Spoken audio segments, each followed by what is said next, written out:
गरीब श्रीमंत एवढा भेद तर असणारच. मग त्याने म्हटलं, अच्छा, निदान मान्य तरी केलं की तुमची भाषा गरीब आहे. मी म्हटलं, मित्रा चुकतोय तू. भाषा आमची गरीब नाहीये. मला सांग, इंग्रजीमध्ये वर्णाक्षर किती? 26. मराठीत किती? 52. मग जवळपास दुप्पट मालमत्ता आहे आमची. मग तू सांग, श्रीमंत कोण? साधी जीन्सची पॅन्ट आणि शर्ट टी शर्ट घालून यायला कितीसा वेळ लागतो, पण ते जर स्त्रीला भरजरी शृंगार आणि सजून धजून येण्यासाठी तिला वेळ लागतो, ती वेळ घेते. पण जेव्हा ती सजून धजून साडीच्या रूपात आपल्या समोर येते तेव्हा कोणी तिला विचारत नाही, तुला एवढा वेळ का लागला? जेव्हा भरदस्त व्यक्तिमत्व घडवायचं असेल तर त्याला वेळ हा लागणारच. तशीच आपली मराठी भाषा आहे, तेव्हा तिचा आपल्याला अभिमान हा असायलाच हवा. या निमित्ताने मी माझी स्वरचित एक कविता आपणासमोर सादर करते. कवितेवरच कविता केलेली आहे.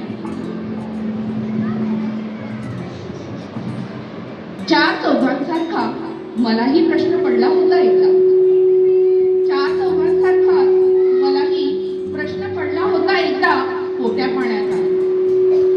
पोटा पाण्याचा जगण्याच्या प्रयोजनाविषयी शंका मलाही आल्या होत्या.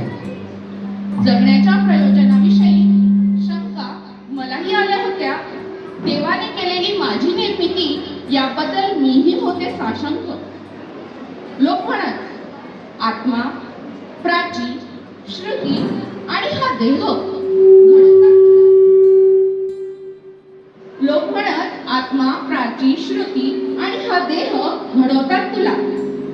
पण मी म्हणते, मला तर सांभाळत आली कविता.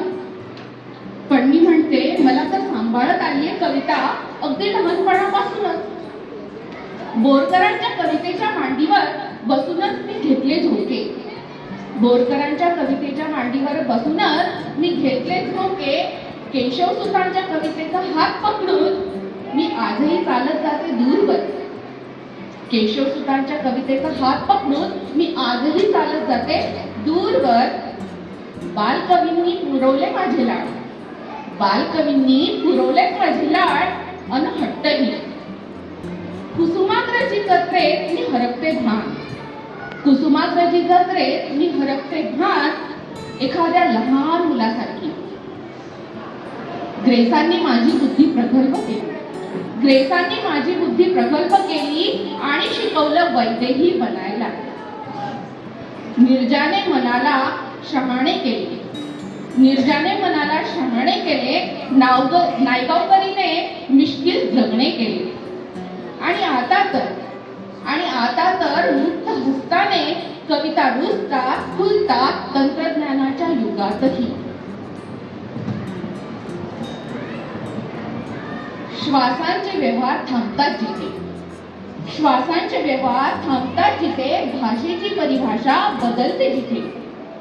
युद्धाने युद्धाशी केलेले युद्ध हात खातं जिथे. उपलब्ध साऱ्याच शक्यतांची दारं बंद होतात जिथे.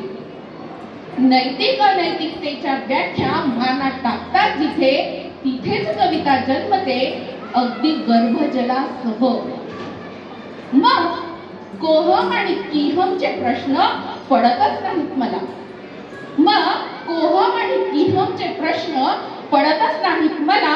मी फक्त जगत राहते जगणे मिथकांच्या पलीकडले. बरे झाले माझ्या माऊलीने मला अ आई शिकवताना क कढईचा नाही शिकवला तर शिकवला क कवितेचा. धन्यवाद.